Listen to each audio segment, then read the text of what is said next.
It does not begin the way you think it will. There is no moment where everything becomes clear. No announcement. No voice. No sudden transformation that tells you, this is it. This is the second half of your life. It begins the way most important truths begin after 60. Quietly. Almost invisibly. In a moment you would have ignored 10 years ago. It is early morning. The house is still. Not silent in an empty way, but settled. Like everything inside it has stopped trying to prove something. Light enters slowly. Not dramatic. Not golden. Just a pale softness collecting at the edges of the room. You wake up before the alarm. Or maybe there is no alarm anymore. Only the memory of one, still living somewhere in your body. For a few seconds, you lie there. And something strange happens. The old reflex returns. That familiar internal movement. The instinct to get up quickly. To orient yourself towards something. A task. A demand. A problem waiting to be solved. A reason to move. But this time, nothing answers it. No meeting. No deadline. No message waiting. No urgency pulling you forward. And in that gap, something uncomfortable appears. You sit up anyway. Out of habit more than intention. Your feet touch the floor. Cool. Familiar. Real. You walk down the hallway. The mirror catches your outline as you pass. But you don't stop. Not because you are avoiding yourself. Because there is nothing left to check in the same way. You already know what you will see. In the kitchen, you fill the kettle. Turn it on. And stand there waiting. Steam begins to form. Slowly. Almost lazily. And for the first time, you actually notice it. The sound. The subtle pressure building. The way the glass fogs slightly before anything is ready. It's such a small thing. You've seen it thousands of times. But now, it feels different. Because you are not rushing past it anymore. You pour the coffee. Sit by the window. Outside, the world is already moving. A man walks his dog. Same route. Same time. A car backs out of a driveway. You hear it before you see it. Somewhere farther off, a garbage truck moves through its routine. Everything is happening. Just like it always has. But something inside you is no longer measuring itself against it. And that is where the shift begins. Not in what the world is doing. In how you are relating to it. Earlier in life, the question was always moving. Always pulling you forward. What next? What next job? What next step? What next level?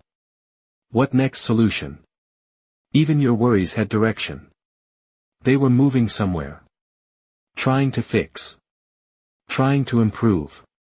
Trying to stay ahead of something that never really stopped. And that question shaped you more than you realized. It shaped how you use time. It shaped what you tolerated. It shaped what you called success. It shaped the version of yourself that learned how to survive inside a world that rewarded motion more than truth. But now, something is changing. Not dramatically. Structurally. The future is still there. But it no longer feels infinite. And because it no longer feels infinite, it no longer justifies everything. That is the part no one tells you. Time does not just pass. It changes meaning. You don't feel time passing. You feel what it took from you. That line hits differently. Because it is no longer about years. It is about what those years quietly demanded from you, while you were too busy moving to notice. There was a time when you could spend it casually. Because there was always more. Another year. Another decade. Another chance to correct, rebuild, restart. But now, time is no longer abstract. It is visible, measurable, felt. And once time becomes visible, everything else starts to rearrange around it. You take a sip of coffee. It has cooled slightly. Because you were thinking instead of drinking. And that small detail lands harder than it should. Because it mirrors something deeper. You have spent a lifetime moving forward. But not always arriving. That is when the first blade cuts through. You can build a life, and still not know how to live inside it. The sentence doesn't feel dramatic. It feels accurate. And that is why it stays. You look around the kitchen. Same table. Same chair. Same light hitting the same place on the wall. Nothing has changed. And yet, something is no longer aligned. Not wrong. Not broken. Just, not fully true anymore. And slowly, the question changes. Not all at once. But enough that you can't ignore it. It is no longer, how far can I go? It becomes, what actually matters now? Not what looks impressive. Not what sounds good when explained. Not what fits the old structure of success. What matters? When time is visible. When energy is finite. When performance begins to feel more expensive than honest living. You sit there longer than usual. Not distracted. Not restless. Just, aware. And awareness does something strange. It removes the noise that used to justify everything. You start to notice things you once ignored. The way a conversation feels before it even begins. The weight of something you used to say yes to automatically. The subtle tension in your body when something doesn't align. These are not big moments. But they are precise. And precision is what begins to replace ambition. You used to expand your life. Now, you are starting to examine it. That is the shift. Not outward. Inward. And the second blade lands. You are not running out of time. You are running out of tolerance for what doesn't matter. That one hits deeper. Because it explains something you haven't fully named yet. Why certain things feel heavier. Why certain conversations drain faster. Why certain roles feel harder to carry, even if you carried them easily before. It's not because you are weaker. It's because you are clearer. Clarity changes weight. Things don't become heavier. They become more honest. You look out the window again. The man with the dog is gone now. The car is gone. The street looks the same. But the moment has shifted. And so have you. Slightly. Enough. The third blade comes quietly. The second half of life is not asking you to become more. It is asking you to stop carrying what was never truly yours. You don't react to that thought immediately. Because something in you already knows it's true. You've been carrying expectations. Roles. Ways of thinking. Ways of responding. Ways of organizing your life, that made sense once. That worked once. That were necessary once. But now, they are just familiar. And familiarity is not the same as truth. You sit there. Coffee almost gone. The room still quiet. And something settles. Not fully. But enough. Enough to understand that this is not about starting over. Not about becoming someone new. Something else entirely. Something more precise. Less dramatic. But more real. The second half of life does not begin when everything changes. It begins when you can no longer pretend that everything still fits. And once you see that, you cannot go back to not seeing it. You don't feel it all at once. That would be too obvious. Too easy to name. Instead, it shows up in small resistances. Things that used to feel normal, now feel slightly off. Not wrong. Just heavier than they should be. You move through the rest of the morning. Same routine. Same space. But something is different. You pick up your phone. Scroll. News. Opinions. Updates. Everything urgent. Everything competing. Everything trying to prove its importance. You read a few lines. Then stop. Not because something offended you. Because something in you is no longer interested in participating. That is new. There was a time when you needed to stay engaged. Needed to know. Needed to respond. Needed to have a position. Because being informed felt like control. Being active felt like relevance. But now, relevance feels different. Quieter. More internal. You place the phone face down. And that small action feels larger than it should. Because it marks something subtle. You are no longer feeding the same system. You sit back in the chair. Look around the room again. And the second shift begins to take shape. Earlier in life, everything was about gathering. More skill. More knowledge. More money. More stability. More connections. More proof that you were building something that mattered. And at the time, that made sense. You were building a life. Structure required accumulation. Responsibility required expansion. You needed more, because without more, nothing held together. So you gathered. You said yes. You took on. You adapted. You pushed through. You learned how to function at a level that kept everything moving. And it worked. That's the part that makes this difficult. It worked. You built something. You carried weight. You handled things. You became someone who could be relied on.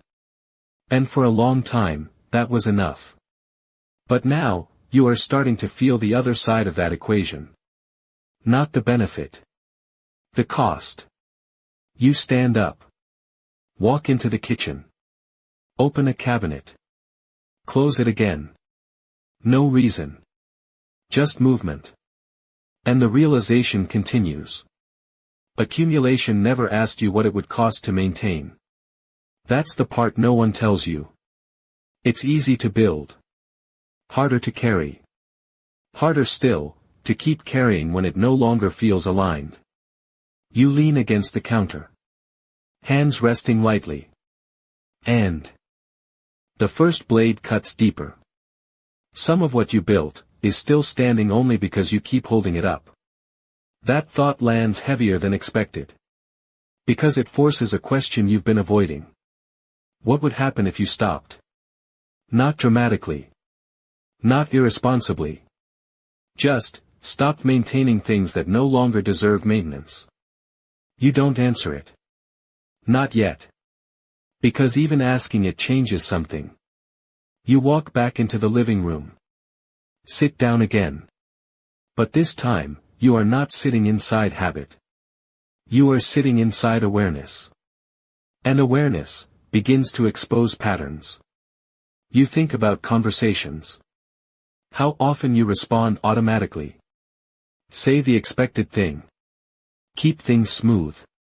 Avoid friction. Maintain stability. Not because it's true. Because it's efficient. That used to be a strength. Now, it feels like a quiet form of self-reduction. You lean forward slightly. Elbows on your knees.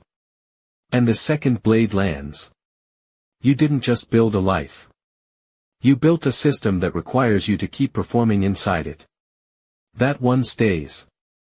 Because it explains something you haven't fully articulated. Why things feel repetitive. Why certain interactions feel scripted. Why even successful structures can feel empty. Not broken.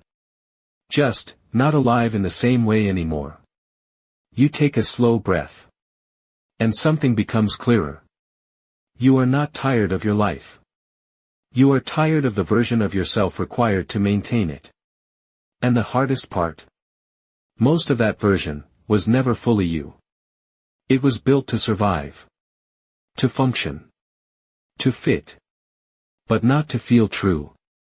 That sentence cuts clean. Because it removes confusion. This isn't about burnout. It's about misalignment. You stand again. Walk toward the window. Look outside. Same street. Same movement. Same world continuing exactly as it should. But you are no longer trying to keep up with it in the same way. That pressure is dissolving. And in its place, something more precise is forming. Discernment. Not everything deserves your energy. Not everything deserves your attention. Not everything deserves your time. And that changes everything. Because the first half of life teaches you to say yes. The second half teaches you the cost of that yes. You think about how often you agreed to things, not because they mattered, but because declining felt uncomfortable. Because saying no felt like rejection. Because maintaining connection felt more important than maintaining truth. But now, truth is becoming harder to ignore. And the third blade lands.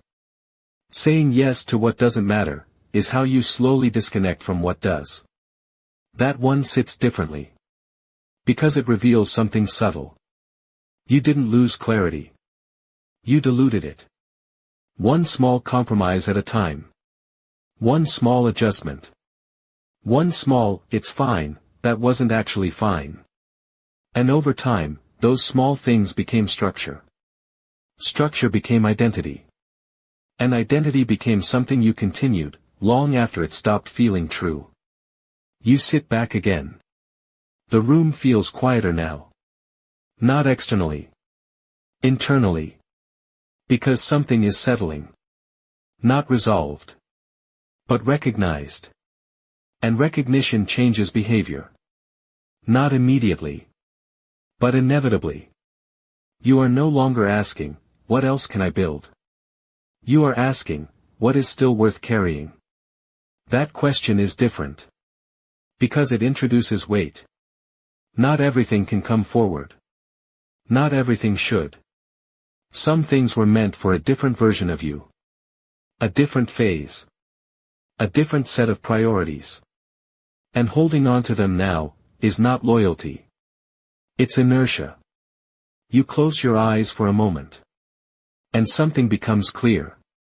You don't need more clarity. You already know. You've known for a while. You just haven't allowed yourself to act on it. Because acting on it would mean, letting go. Simplifying. Disappointing expectations. Changing patterns that feel familiar, even if they no longer feel true. That is where most people stop. Not because they don't see. Because they don't want to deal with the consequence of seeing. But now, you are past that point. You cannot unsee this. You cannot unknow it. And that means something has already shifted. Not externally. Internally. You are no longer expanding your life. You are beginning to refine it. And refinement requires something different. Not effort. Not ambition. Honesty. Quiet. Precise honesty. About what stays. And what doesn't. It doesn't arrive as an idea. It arrives as a feeling. A pressure. A weight that doesn't ask for permission before it settles in your chest. Evening comes slowly. The kind of slow you would not have noticed before. Light turns warmer for a moment. Then thinner. Then uncertain. The room changes without asking you. Edges soften. Objects lose their clarity. A chair becomes just a shape. A coat becomes just a shadow. The life you have lived begins to gather around you. Quietly. Without explanation. You walk down the hallway. Not looking for anything. But something in you already knows where you're going. You stop at a shelf. Photographs. Old ones. Some slightly tilted. Some in frames that don't match anymore. You reach out. Pick one up. In it, a younger version of you stands next to people who once felt central. Important. Necessary. You look at your face. Not the age. Not the clothes. The expression. Alert. Capable. Focused. Ready for something. Always ready. And suddenly, something tightens in your chest. Not dramatic. Not enough for anyone else to notice. But enough to stop you. Because what you're seeing is not just the past. You're feeling the pace of it. The constant forward lean. The quiet pressure that never really turned off. The sense that something always needed to be handled, before you could finally arrive inside your own life. You lower the frame slightly. But you don't put it down. Because now something else is happening. Memories don't come back as events. They come back as patterns. Late nights. Not because you loved the work. Because it needed to be done. Conversations you rushed through. Not because they didn't matter. Because something else felt more urgent. Moments with people you cared about, where you were present physically, but already somewhere else mentally. Always moving. Always managing. Always staying one step ahead of something, that never actually stopped. And then the first rupture hits. You didn't just live your life. You endured it. That sentence lands harder than anything before it. Because it changes the story. You weren't simply busy. You were carrying something. Constantly. And for the first time, you feel the cost of that. Not in theory. In your body. You set the photo down. Slowly. Carefully. And sit in the nearest chair. Not your usual one. Just the closest. Because something inside you has shifted. You lean forward. Elbows on your knees. Hands together. And the memories deepen. Not specific. Structural. You see how much of your life was organized around being useful. Being capable. Being reliable. Being the one who didn't break. Being the one who could handle it. And none of those things were wrong. They were necessary. They built your life. But now, you are seeing the other side of that equation. And the second rupture cuts deeper. You gave your life to things that knew how to use you, but never knew how to hold you. That one doesn't feel poetic. It feels precise. Because it names something you've avoided. Work. Systems. Expectations. Roles. They needed you. They depended on you. But they didn't care for you. Not in the way a life should. And you adapted to that. You became strong enough to function inside it. But strength does not erase cost. It delays it. You sit there. The room darker now. The outlines of everything less defined. And something else surfaces. Something sharper. You didn't just lose time. You spent life force on things that could never return it. That sentence doesn't let you escape. Because it reframes everything. It's not about years. It's about energy. Attention. Presence. The parts of you that were invested, without ever being replenished. And now, you feel that absence. Not dramatically. But undeniably. You inhale slowly. But the breath doesn't go as deep as it should. Because there's something else there. Grief. Not loud. Not chaotic. But accurate. You think about the things you chased. Recognition. Stability. Control. Respect. Security. All valid. All understandable. All necessary at some point. But now, you are seeing something underneath all of it. A pattern. You were not building your life. You were negotiating your place inside systems that never stopped asking for more. And the third rupture lands. Some of what you called success was simply survival in a system that rewarded self-abandonment. That one doesn't feel good. It's not supposed to. Because it removes the illusion. You were not always choosing. You were adapting. To expectations. To pressure. To definitions of what a life should look like. And those definitions did not always include you. Not fully. You stand up. Walk into the kitchen. Open the fridge. Close it. No reason. Just movement again. Because stillness is becoming too honest. You lean against the counter. And in the darkened window above the sink, you see your reflection. Faint. Layered over the room behind you. The present version of you, standing inside the accumulated background of your life. And something settles. Not peace. Recognition.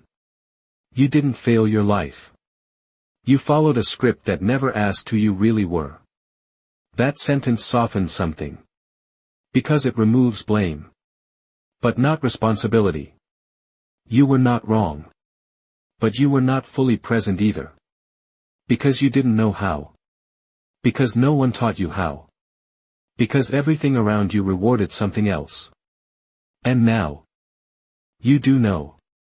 That is what makes this moment different. Not what happened. What you can see now. You walk back into the living room. Turn on a single lamp. Warm light fills part of the space. The rest remains in shadow. That feels right. Clarity doesn't arrive all at once. It arrives in layers. And this is the layer that matters most. The second half of life is not asking you to ignore what happened. It is asking you to stop continuing what was never true. That lands quietly. But it changes direction. Because now the question is no longer, what did I lose? It becomes, what do I refuse to keep repeating? And that is where everything begins to shift. Once you see it, you cannot go back to not seeing it. That is the real consequence of clarity. Not discomfort. Irreversibility. You sit in the chair. The lamp is still on. The rest of the room remains in shadow. Nothing dramatic has changed. And yet, everything feels different. Not because your life is different. Because your relationship to it is. That is where refinement begins. Not in action. In perception. You are no longer looking at your life from inside the system. You are looking at it from just outside it. And that small shift changes everything. You notice things you didn't notice before. Not because they weren't there. Because you didn't have the space to see them. You notice how quickly you agree. How automatically you respond. How easily you step into roles that no longer feel true. And for the first time, you don't just do it. You feel it happening. That microsecond. Where something real appears, and then gets adjusted. Softened. Edited. Replaced with something more acceptable. That is where your life has been leaking. Not in big decisions. In small distortions. You lean back slightly. And the first blade cuts through. You didn't lose your life in one mistake. You diluted it in 1,000 small compromises. That sentence doesn't accuse. It clarifies. Because now you can see the pattern. Not dramatic. Precise. You take a slow breath. And something begins to reorganize. You are no longer asking, what should I do next? You are asking, what deserves to remain? That question is different. Because it introduces selection. Not everything comes forward. Not everything belongs in the next phase. And that realization feels both relieving and uncomfortable. Because it requires something you've avoided for a long time. Letting go. Not of everything. Of what no longer aligns. You stand up. Walk slowly through the room. Touch the back of the chair. Pause near the window. Not because you're thinking. Because you're noticing. What feels right? What feels heavy? What feels unnecessary? This is new. Earlier in life, decisions were based on opportunity, expectation, momentum. Now, they are based on alignment, energy, truth. You return to the chair. Sit again. More grounded this time. And the second blade lands. What matters now is not what you can still achieve. You already know what matters. You've known for years. You just didn't live like it, because living like it would have changed everything. It is what you can finally stop pretending matters. That one stays. Because it removes a layer you've carried for decades. The need to appear engaged in things that never truly mattered to you. The need to maintain interest in conversations that drain you. The need to stay connected to roles that no longer fit. The need to keep performing relevance, in spaces that no longer require your presence. You are starting to see something clearly. You don't need more. You need less that is false. And that changes everything. Because now, refinement becomes possible. Not as a concept. As a practice. You think about your time. How you spend mornings. Evenings. Conversations. Silence. You begin to see the difference between time that fills space, and time that actually holds meaning. You realize how much of your life was spent in between. Not empty. But not fully present either. Just, functional. And now, functional is no longer enough. You lean forward again. Hands resting lightly together. And the third blade cuts deeper. The rest of your life will not be defined by what you add. It will be defined by what you refuse to carry forward. That one lands hard. Because it removes illusion. There is no next big thing. No reinvention through expansion. Only refinement through subtraction. You sit with that. Not resisting it. Letting it settle. And something unexpected happens. Relief. Not because life is easier. Because it is clearer. You no longer have to chase everything. You no longer have to maintain everything. You no longer have to prove anything. You only have to choose, accurately. You stand again. Walk into the kitchen. Pour a glass of water. Drink slowly. Set it down. And something becomes more specific. What actually matters now? Not as a question. As a reality. It's not everything. That's the point. It's fewer things. But deeper. More exact. More honest. You think about relationships. Not all of them. The real ones. The ones where you don't have to adjust constantly. Where silence is not uncomfortable. Where you can speak without editing yourself. Those matter. Not because they are perfect. Because they are real. You think about your home. Not the structure. The feeling. Does it allow you to rest? Or does it keep you slightly alert? Does it reflect who you are now? Or who you used to be? That matters. You think about your time. How much of it is still spent in patterns you haven't questioned? How much of it is aligned? How much of it is just habit? That matters. You think about your energy. Where it goes. What drains it? What restores it? And for the first time, you take that seriously. Not as a preference. As a boundary. You sit back down. The room is quieter now. Not externally. Internally. Because something is aligning. Not fully.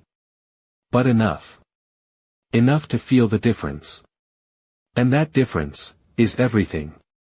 You are no longer trying to build a bigger life. You are trying to live a truer one. And those two things are not the same. Nothing dramatic changes overnight.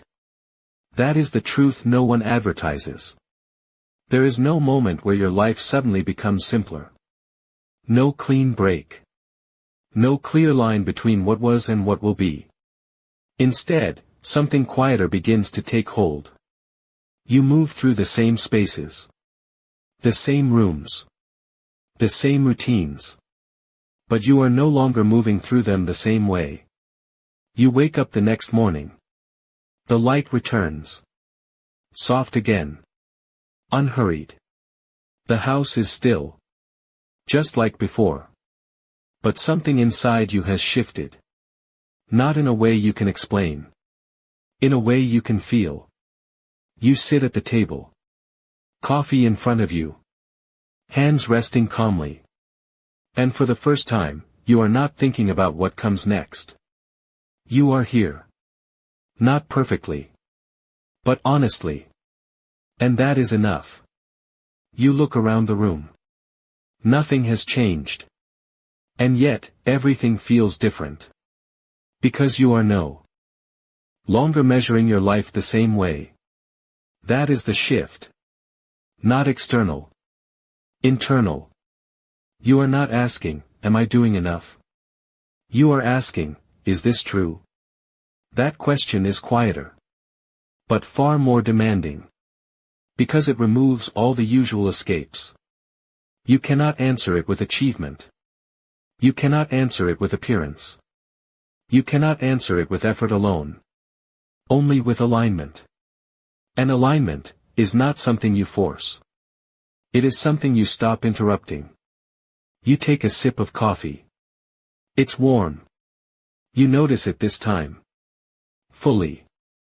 Not because you are trying to be present. Because you are no longer rushing past yourself. That's when the first line settles. The second half of life is not about becoming more. It is about becoming honest enough to stop being what you are not. You don't react to it. You don't need to. Because something in you already recognizes it. You stand. Walk slowly through the house. Not looking for anything. Just moving. Your hand brushes the wall. A small gesture. But it feels real. You pause in the hallway. The mirror is there. Same as always. But you don't check it the same way. You don't adjust. You don't evaluate. You just look. And for a brief moment, you don't feel divided. Not completely. But enough. Enough to notice the difference. You move on. Into the kitchen. Pour a glass of water. Drink slowly. Set it down. Nothing important has happened. And yet, everything important is happening. Because you are no longer negotiating with what you know. You are living with it. And that changes how your life unfolds. Not dramatically. Precisely. You begin to notice your choices. Small ones. What you say yes to. What you decline. Where you stay. Where you leave. How long you remain in conversations that drain you. How quickly you step away from things that don't align. These are not big decisions. But they are exact. And exactness is what reshapes a life. You sit again. The same chair. The same window. But this time, there is no pressure to become something. No urgency to fix everything. No need to optimize the moment. And that absence feels like relief. Not because life is easier. Because you are no longer fighting it. You are no longer trying to make your life look right. You are allowing it to become right. And there is a difference. You think about everything you once chased. More success. More recognition. More control. More certainty. None of those things were wrong. But none of them were enough. Because they never answer the question you are facing now. What actually matters. Not in theory. In practice. In how you spend a day. In how you speak to someone. In how your body feels at the end of the evening. In whether your life reflects what you already know is true. That is where the answer lives. Not outside. Inside your choices. You take a slow breath. And something becomes clear. Not everything deserves your life. That is the truth. Not everything deserves your time. Not everything deserves your energy. Not everything deserves your attention. And once you accept that, something else becomes possible. You begin to choose differently. Not aggressively. Not dramatically. Accurately. You leave earlier. You decline without explaining. You stop maintaining things that no longer hold meaning. You simplify. Not because you are losing capacity. Because you are gaining clarity. And clarity removes the need for excess. You look around the room again. The same room. The same light. The same quiet. But now, it feels enough. That is new. That is what changes everything. Not having more. Not becoming more. Feeling that what is here is already sufficient. You don't need to escape your life. You need to stop dividing yourself inside it. Because most people don't run out of life. They run out of honesty, long before they run out of time. That is when the second line lands. A life becomes meaningful not when it expands, but when it stops contradicting itself. That one stays. Because it explains everything. The exhaustion. The tension. The quiet dissatisfaction that never fully made sense. It was not because your life was wrong. It was because parts of it were not true. And now, you are removing those parts. Not all at once. But consistently. And consistency is what creates a new structure. Not a bigger one. A cleaner one. You stand. Walk to the window. Look out. The world is still moving. Just like it always has. Nothing has slowed down out there. But something has slowed down in you. And that is enough. Because now, you are no longer trying to keep up with everything. You are choosing what to stay with. And that is where depth begins. Not in distance. In attention. In presence. In honesty. You stay there for a moment. Just looking. Not thinking. Not planning. Just being. And for the first time in a long time, there is no pressure to go somewhere else. That is the third line. The second half of life is not about how far you can still go. It is about how deeply you can still live. You don't need to repeat it. You don't need to explain it. Because it already feels true. You turn away from the window. Walk back into the room. Turn off the light. Darkness settles gently. Nothing disappears. If anything, everything becomes clearer in a different way. No performance. No comparison. No noise trying to convince you of what matters. Just the shape of your life. Becoming quieter. Truer. More deliberate. And that is enough.